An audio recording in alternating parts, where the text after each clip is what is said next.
തെരഞ്ഞെടുപ്പിന് ശേഷം ഈ പാലക്കാട് നിന്ന് പോയ ഷാഫി പറമ്പിൽ തിരിച്ചു വന്നപ്പോൾ വർഗീയവാദിയായ ഷാഫി പറമ്പിലായോ എന്താണ്? അങ്ങനെ ആക്കാൻ പലരും ആഗ്രഹിച്ചാൽ അതാവില്ലല്ലോ.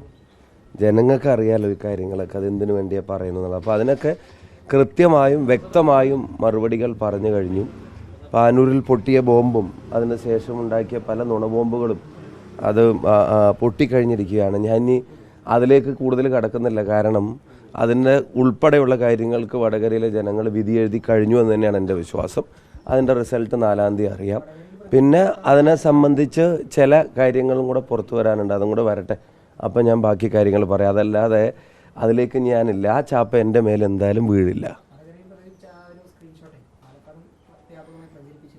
അതാണ് ഞാൻ പറഞ്ഞത്. അത് അതിനൊക്കെ കൃത്യമായ മറുപടി പറഞ്ഞു കഴിഞ്ഞ് അത് വ്യാജമാണെന്ന് എല്ലാവർക്കും മനസ്സിലായി. അല്ലെങ്കിൽ അത് ഉണ്ടാക്കിയവൻ്റെ പേരിൽ കേസെടുക്കണ്ടേ, ആ പേരുകാരൻ്റെ. നമ്മൾ അങ്ങോട്ട് പരാതി കൊടുക്കുക, അതിൽ പെട്ടെന്ന് നടപടി വേണമെന്നാണ് നമ്മൾ ആവശ്യപ്പെടുന്നത്. അപ്പോൾ അതൊക്കെ കൃത്യമായിട്ട് മനസ്സിലായി കഴിഞ്ഞു. തെരഞ്ഞെടുപ്പ് അതിൽ പിന്നെ പരാതി അന്ന് തന്നെ കൊടുത്തതാണ്. പിന്നെ വീണ്ടും ഓർമ്മിപ്പിച്ചിട്ടുണ്ട്. ഇതുവരെ ആരാ ഉണ്ടാക്കിയെന്ന് പോലീസ് പറയുന്നില്ല. നോക്കട്ടെ, വെയിറ്റ് ചെയ്യുക, എന്നിട്ട് അതിൻ്റെ ഡീറ്റെയിൽസ് അറിയട്ടെ, അപ്പോൾ ബാക്കി പറയാം. പോലീസിന് താല്പര്യമില്ല എന്നുള്ളതാണോ ഇത് അന്വേഷിക്കുന്നതിൽ? പോലീസ് അന്വേഷിക്കണം വേഗം. അതിൻ്റെ യാഥാർത്ഥ്യം പുറത്തു കൊണ്ടുവരണം തന്നെയാണ് ഞങ്ങൾ ആവശ്യപ്പെട്ടുള്ളത്. പക്ഷേ ഇതൊക്കെ ഒരു വസ്തുത എന്ന് വെച്ചാൽ രണ്ട് ഭാഗത്തുനിന്നും, അതായത് UDFന്റെ ഭാഗത്താണെങ്കിൽ LDFന്റെ ഭാഗത്താണെങ്കിൽ ഇത്ര ഫേക്ക് ഷോട്ട് ഞാൻ അതിൻ്റെ എല്ലാ കാര്യങ്ങൾക്കും കൃത്യമായ മറുപടി പറഞ്ഞു. എന്നെ ഇതിൽ നിന്നല്ല തുടങ്ങിയത് നേരെ ഓപ്പോസിറ്റ് വെച്ചിട്ടായിരുന്നു. അത് കഴിഞ്ഞ് ഓരോ ഘട്ടത്തിൽ അതൊന്നും ഏശാതായപ്പോൾ പലതും പരീക്ഷിച്ച് നോക്കിയിട്ടാണ് തെരഞ്ഞെടുപ്പിൻ്റെ തലേദിവസം ഇതിലേക്ക് കടന്നത്. അപ്പം അതിനൊക്കെയുള്ള മറുപടി കൃത്യമായി ഞാൻ പറഞ്ഞു കഴിഞ്ഞു. ഞാൻ വ്യക്തിഹത്യയെ സംബന്ധിച്ചും അതുപോലെ തന്നെ വർഗീയതയെ സംബന്ധിച്ചൊക്കെയുള്ള എൻ്റെ നിലപാട് വളരെ ക്ലിയറായി. പിന്നെ തെരഞ്ഞെടുപ്പ് ദിവസമല്ല, ഞാൻ ആ തെരഞ്ഞെടുപ്പിൽ മത്സരിക്കാൻ ചെന്ന അന്ന് തൊട്ട് ഇത്തരം കാര്യങ്ങൾ പുറത്തു വരുന്ന അന്ന് തൊട്ടേ കൃത്യമായി വടകരയിലെ ജനങ്ങളുടെ മുമ്പിലും മാധ്യമങ്ങളുടെ മുന്നിലും ഒക്കെ ഞാൻ പറയുന്നുണ്ട്. CPMന്റെ ആരോപണം ഇതിൻ്റെ എല്ലാ ആനുകൂല്യവും പറ്റിയതിന് ശേഷം പിറ്റേ ദിവസമാണ് താങ്കൾ ഇതെല്ലാം നിഷേധിക്കുന്നത് എന്നാണ് പറയുന്നത്. അതാണ് ഇതിൽ ഏറ്റവും വലിയ പച്ചക്കള്ളം എന്ന് പറയുന്നത്. ഞാൻ പറഞ്ഞതിൻ്റെ ഓരോ ഡേറ്റും ഇതും അനുസരിച്ച് നിങ്ങളെടുത്ത് നോക്ക്. നിങ്ങളുടെയൊക്കെ ചാനലുകളിൽ ഞാൻ കൊടുത്ത ബൈറ്റ് ഇൻ്റർവ്യൂ ഉണ്ടല്ലോ. ഒന്നാമത് എനിക്ക് അതിൻ്റെ ഒരു ആനുകൂല്യം അവിടെ ഇല്ല, അതിൻ്റെ ഒരു ആനുകൂല്യം കിട്ടാനില്ല. നിങ്ങൾ അതിൻ്റെ മൊത്തം പോപ്പുലേഷൻ സ്പ്ലിറ്റപ്പ് ഒക്കെ എടുത്ത് നോക്ക്. എനിക്ക് എല്ലാവരും ഒരുമിച്ച് നിന്നാൽ ജയിക്കുന്ന പ്രസ്ഥാനമാണ് കോൺഗ്രസ്. എല്ലാവരും ഒരുമിച്ച് നിൽക്കണമെന്ന് ആഗ്രഹിക്കുന്ന സ്ഥാനാർത്ഥിയാണ്. ഒരുമിച്ച് നിന്നിട്ടുണ്ടെന്ന് കരുതുന്ന സ്ഥാനാർത്ഥിയാണ്. അതിൻ്റെ പേരിൽ ജയിച്ചിട്ടുണ്ടാവുമെന്നാണ് എൻ്റെ ആത്മവിശ്വാസം. 4-ാം തീയതി അറിയാം, ബാക്കി കാര്യങ്ങൾ അപ്പോൾ പറയാം. സുരേന്ദ്രൻ ഇവിടെ ഇലക്ഷൻ പ്രഖ്യാപിച്ച ആദ്യ ഘട്ടത്തിൽ തന്നെ സുരേന്ദ്രൻ പറഞ്ഞിരുന്നു പാലക്കാട് ഒരിക്കലും ബൈ ഇലക്ഷൻ ഉണ്ടാവില്ല, BJP സ്റ്റേറ്റ് പ്രസിഡന്റ്. പക്ഷേ സംസ്ഥാന സെക്രട്ടേറിയറ്റിന്റെ വിലയിരുത്തൽ അവിടെ കച്ചവടം നടന്നു എന്നാണ് CPMന്റെ, ഇത് BJP. അപ്പോൾ ഇതിലൊരു കോൺഗ്രസിന്റെ സ്ഥാനാർത്ഥിയുടെ പ്രതികരണം എന്താ?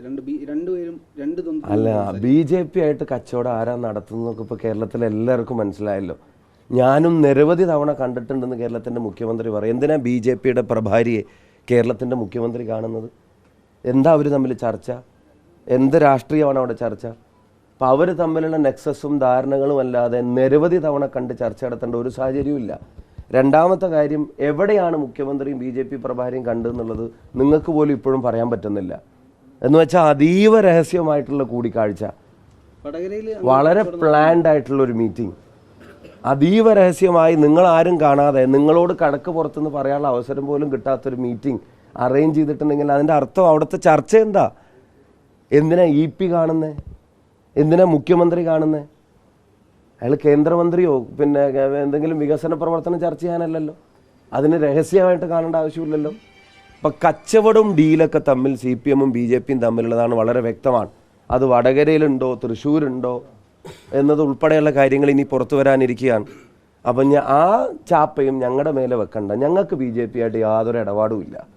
ഞങ്ങൾ BJPയെ തോൽപ്പിക്കാൻ വേണ്ടി ഈ തെരഞ്ഞെടുപ്പിൽ മത്സരിച്ച ആളുകളാണ്. രാജ്യത്തുടനീളം, കേരളത്തിലും രാജ്യത്തുടനീളം മുരളീധരനെ പോലെ ഒരാൾ BJPയെ ഫൈറ്റ് ചെയ്യാൻ വേണ്ടി വടകര വിട്ട് തൃശ്ശൂർ വന്ന് നേരിട്ട് നേർക്കുനേർ മത്സരിച്ച് ഈ പ്രസ്ഥാനത്തിൻ്റെ തീരുമാനത്തിൻ്റെ ആർജവം ബോധ്യപ്പെടുത്തിയതാണ്. അപ്പം ഞങ്ങൾക്ക് BJP ആയിട്ട് യാതൊരു ധാരണകളുമില്ല. ഞങ്ങളവരെ പരസ്യമായിട്ടും കണ്ടിട്ടില്ല, ഞങ്ങളവരെ രഹസ്യമായിട്ടും കണ്ടിട്ടില്ല. ഞങ്ങൾ പ്രഭാരിയുമായി നിരവധി തവണയും കണ്ടിട്ടില്ല, ഞങ്ങൾ ചായ കുടിക്കാനും വിളിച്ചിട്ടില്ല.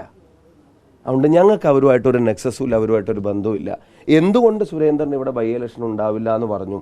തൃശ്ശൂരിലും വടകരയിലും റിസൾട്ട് കാണുമ്പോൾ അത് അറിയാമെന്ന് സുരേന്ദ്രൻ പറഞ്ഞു.